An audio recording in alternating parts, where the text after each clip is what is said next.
السلام علیکم۔ بسم اللہ الرحمن الرحیم۔ حلیمہ کی گود میں ہمارے حضور صلی اللہ علیہ وسلم مکہ سے 150 کلومیٹر دور ایک بستی تھی جس کا نام بنو سعد تھا۔ حضور صلی اللہ علیہ وسلم کی پیدائش کے ایک ہفتے کے بعد بنو سعد کی 10 عورتیں اپنی اپنی سواری لے کر مکہ کی طرف کسی دودھ پینے والے بچے کی تلاش میں نکلی۔ اس زمانے میں عورت کے لیے روزی کا یہی ایک ذریعہ تھا کہ وہ عورتیں مالدار گھرانوں کے بچوں کو اپنے گھر لا کر انہیں دودھ پلاتی اور پھر جب وہ بچے تھوڑا بڑے ہو جاتے تو انہیں ان کے ماں باپ کو واپس گھر کر آتی اور اس کے بدلے میں ان بچوں کے ماں باپ دودھ پلانے والی عورت کو بہت زیادہ پیسے اور تحفے دیتے تھے۔ ویڈیو میں آگے بڑھنے سے پہلے آپ سے ایک چھوٹی سی گزارش کریں گے، ابھی تک آپ نے چینل کو سبسکرائب نہیں کیا ہے تو چینل کو سبسکرائب کر لیں اور زیادہ سے زیادہ شیئر کریں۔ اسی امید میں بنو سعد کی 10 عورتیں مکہ کی طرف اپنی اونٹنیاں لے کر چلیں۔ انہی عورتوں میں حضرت حلیمہ سعدیہ بھی تھیں۔ حلیمہ سعدیہ کے گھر بہت زیادہ غریبی تھی، ان کے شوہر کو کوئی کام نہ ملتا، صرف بکری چرا کر انہیں کے دودھ پر دن رات گزارا ہوتا تھا۔ حلیمہ سعدیہ کے گھر میں ایک اونٹنی بھی تھی لیکن وہ بہت زیادہ کمزور ہو چکی تھی کیونکہ بنو سعد قبیلے میں گھاس بھی بہت کم اگتی تھی، اس لیے جانوروں کو بھی صحیح سے چارہ نہیں مل پاتا تھا۔ حلیمہ سعدیہ اپنی اسی کمزور اونٹنی کو لے کر مکہ کی طرف ان 10 عورتوں کے ساتھ چل پڑی تاکہ انہیں بھی کوئی دودھ پیتا بچہ مل جائے، جس کی وجہ سے ان کے گھر میں بھی 4 پیسے آنے لگے۔ حلیمہ سعدیہ کے ساتھ ان کا ایک دودھ پیتا بچہ اور ان کے شوہر تھے۔ ان عورتوں کی اونٹنیاں طاقتور تھیں، اس لیے وہ بار بار حلیمہ سعدیہ کی اونٹنی سے آگے نکل جاتی اور پھر دور آ کر ان عورتوں کو ایک جگہ پر رکنا پڑتا تاکہ حلیمہ سعدیہ کی کمزور اونٹنی بھی دھیرے دھیرے ان کے پاس پہنچ جائے اور ساری عورتیں ایک ساتھ مکہ پہنچے۔ ان عورتوں کو بار بار حلیمہ سعدیہ کے لیے رکنا پڑتا تھا، اس لیے آخر ان عورتوں نے حلیمہ سعدیہ سے کہا کہ اے حلیمہ، تمہاری وجہ سے ہمیں بار بار رکنا پڑتا ہے، دھوپ بھی بہت تیز ہے، اس لیے اگر تم اجازت دو تو ہم نکل جائیں اور تم دھیرے دھیرے اپنی اسی اونٹنی سے آتی رہنا۔ حلیمہ سعدیہ بیچاری اس وقت کیا جواب دیتی، انہوں نے کہہ دیا کہ ہاں ٹھیک ہے، تم لوگ میری وجہ سے پریشانی مت اٹھاؤ، جاؤ تم سب نکل جاؤ، میں اپنے شوہر کے ساتھ دھیرے دھیرے پیچھے آ رہی ہوں۔ 2 دن کے سفر کے بعد یہ 9 عورتیں پہلے ہی مکہ پہنچ گئیں اور مکہ میں جتنے بھی مالدار گھرانے تھے ان کے گھروں سے کوئی نہ کوئی دودھ پینے والا بچہ لے لیا۔ روایتوں میں آتا ہے کہ یہ 9 عورتیں سب سے پہلے ہمارے حضور صلی اللہ علیہ وسلم کے گھر آتی، لیکن جب معلوم ہوتا کہ اس بچے کا باپ نہیں ہے اور یہ بچہ یتیم ہے تو وہ اسے لینے سے انکار کر دیتی اور کہتی کہ ارے ہم اتنی دور سفر کر کے اس لیے آئے ہیں تاکہ بچے کے باپ سے ہمیں کچھ پیسے اور خرچہ مل جائے، یہ بچہ تو یتیم ہے، اس سے ہمیں کیا ملے گا۔ اس لیے ساری عورتیں نے ہمارے حضور صلی اللہ علیہ وسلم کو لینے سے انکار کر دیا اور مکہ کے مالدار بچوں کو لے کر چلی گئیں۔ جب سبھی عورتوں نے حضور صلی اللہ علیہ وسلم کو لینے سے انکار کر دیا تو یہ بات حضرت آمنہ کے دل کو لگی اور وہ اکیلی گھر میں بیٹھی اپنے اس چھوٹے بچے کو دیکھ کر رونے لگی اور دل ہی دل سوچنے لگی کہ اے کاش آج میرے معصوم بچے کے باپ زندہ ہوتے تو میرے بچے کو بھی کوئی عورت اپنے گھر لے جاتی، اے کاش میرے شوہر زندہ ہوتے تو وہ میرے بچے کو گود میں لے کر بازاروں میں گھماتے اور اسے اچھے اچھے کھلونے دلاتے۔ حضرت آمنہ کے آنسو دیکھ کر شاید اس وقت اللہ تعالی حضرت آمنہ سے کہہ رہا ہوگا کہ اے آمنہ تم پریشان کیوں ہوتی ہو، اس بچے کے باپ اسے کھلونا لے کر نہیں دے پائے تو کیا ہوا، اس بچے کی تو ایسی شان ہوگی کہ میں آسمان کے چاند کو اس بچے کے لیے کھلونا بنا دوں گا اور وہ انگلیوں کے اشارے سے چاند کے 2 ٹکڑے کر دے گا۔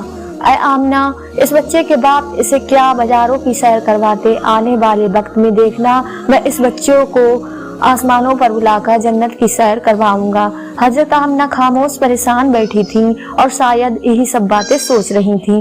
حضرت عبد المطلب کو بھی جب اپنے پوتے کے بارے میں یہ خبر معلوم ہوئی کہ کسی عورت نے بھی میرے پوتے کو قبول نہیں کیا ہے، سب نے لینے سے انکار کر دیا ہے، تو ان کے بھی دل پر ایک چوٹ لگی اور دل ہی دل سوچنے لگے کہ اے کاش میرا بیٹا عبداللہ زندہ ہوتا तो आज मेरे पोते को ये दिन न देखना पड़ता। शाम का वक्त हो चुका था। हलीमा सादिया उसी वक्त मक्का पहुंची तो उन्हें मालूम हुआ कि अब मक्का में कोई मालदार घराने का बच्चा नहीं बचा है। इन सभी औरतों ने हर ऐसे बच्चे को ले लिया है जिसका बाप मालदार हो। हलीमा सादिया तलाश करती हुई हजरत आमना के घर पहुंची और दरवाजा खटखटाया। पूछने पर बताया कि मैं दूध पिलाने वाली हूँ, देहात से आई हूँ, बच्चा चाहिए। हजरत आमना ने सोचा कि ये औरत भी अभी मेरे बच्चे को देखकर मना कर देगी कि मैं इस यतीम को गोद नहीं लेती, लेकिन फिर भी अल्लाह ने उनके दिल में बात डाली और उन्होंने हलीमा सादिया को घर के अंदर बुला लिया। हलीमा सादिया को भी जब इस बात की खबर हुई कि बच्चा यतीम है और इसका बाप नहीं है तो लेने से इनकार कर दिया और वापस चली गई। उन्हें कोई भी बच्चा नहीं मिला और वो अपने शौहर के पास एक खेमे में पहुंची। शौहर ने पूछा कि ऐ हलीमा क्या हुआ, कोई बच्चा नहीं मिला? हजरत हलीमा ने जवाब दिया कि नहीं, हम देर से पहुंचे इसलिए मक्का के सारे बच्चे उन औरतों ने ले लिए और मेरी किस्मत में शायद कोई भी बच्चा नहीं है। लेकिन हाँ, एक घर में गई थी तो वहाँ एक यतीम बच्चा था, उसका बाप मर चुका था, तो उससे हमें क्या मिलेगा? जब बाप ही नहीं तो फिर हमें पैसे और तोहफे कौन देगा? इसलिए मैंने उस बच्चे को लेने से इनकार कर दिया। रात का वक्त था, दोनों मियाँ बीवी खामोश बैठे थे।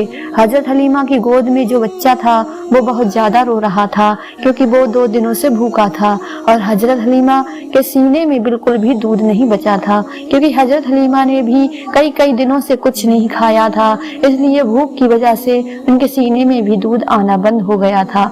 अचानक खामोशी तोड़ते हुए उनके शौहर ने अपनी बीवी हलीमा से कहा कि ऐ हलीमा, वैसे भी हमें कोई बच्चा नहीं मिला है और हम इतनी दूर का सफर करके मक्का आए हैं। कल सुबह हमें वापस जाना है, इसलिए मैं मुनासिब समझता हूँ कि तुम जाओ और उसी यतीम बच्चे को ले आओ।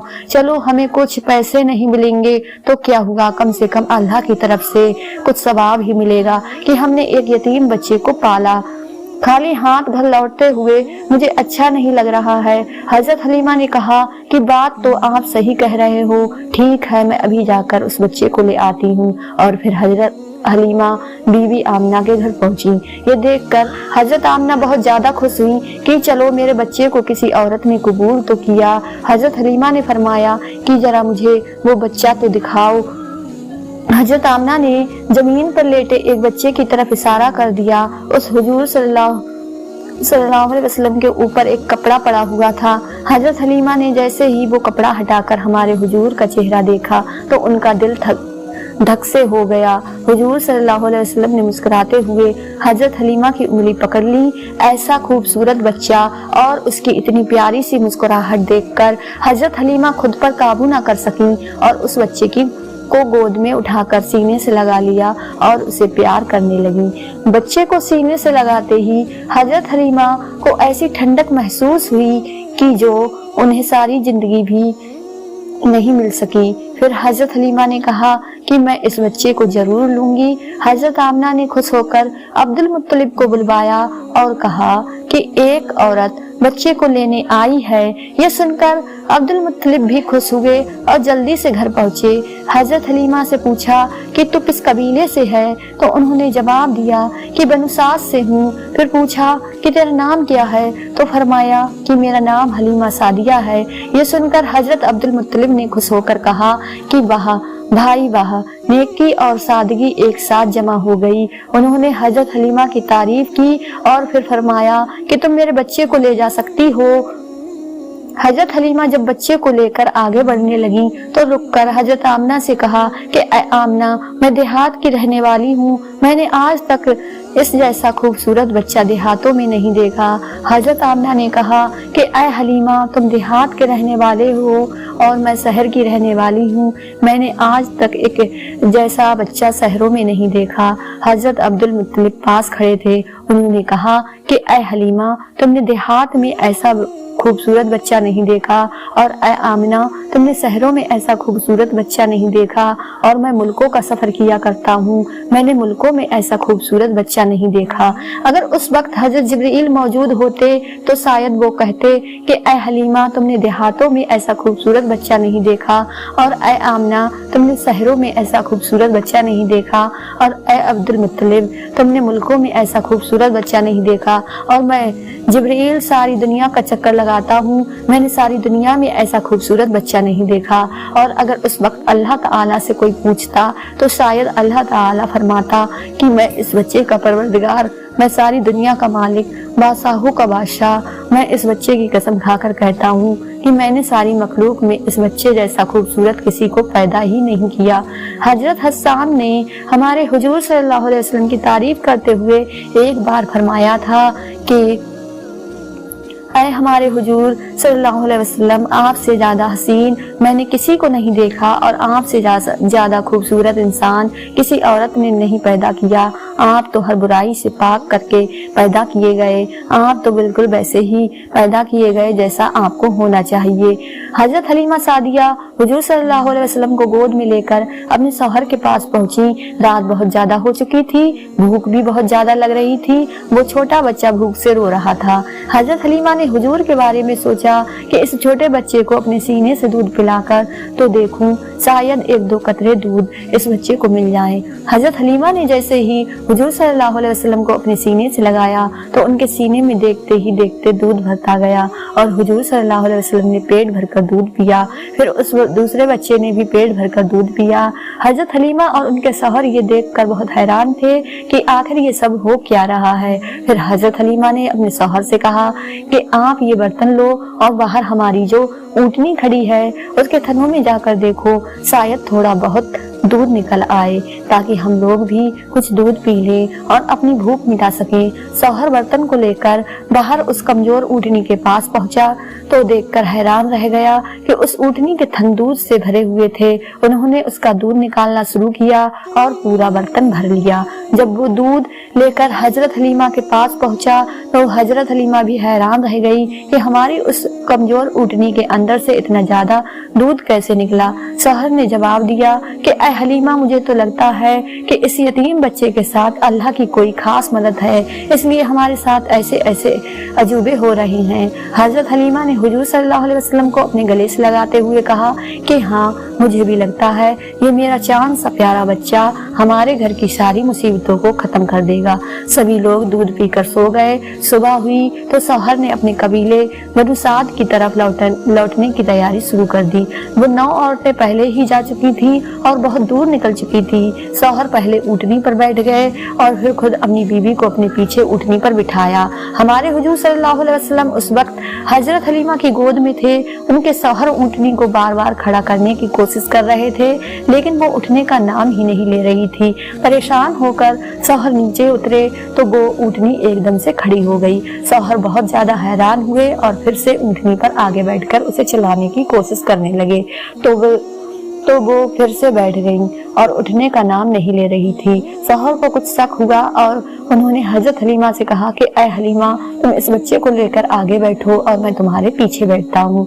हजरत हलीमा हुजूर सल्लल्लाहु अलैहि वसल्लम को लेकर जैसे ही आगे बैठी तो वो ऊँटनी उठ खड़ी हुई और उसने जमीन पर सर रखकर 3 बार सजदा किया और अल्लाह का शुक्र अदा किया कि तुमने मुझे हुजूर सल्लल्लाहु अलैहि वसल्लम की सबसे पहली सवारी बना दिया। और फिर उस ऊँटनी ने एक दौड़ लगाई और बहुत तेज चलने लगी। हलीमा सादिया और उनके शौहर हैरान थे कि ये तो वही ऊँटनी है कि जिसे लेकर हम आए थे और जो चलने को तरसती थी। अब इसे क्या हो गया कि ये इतनी तेज दौड़ रही है।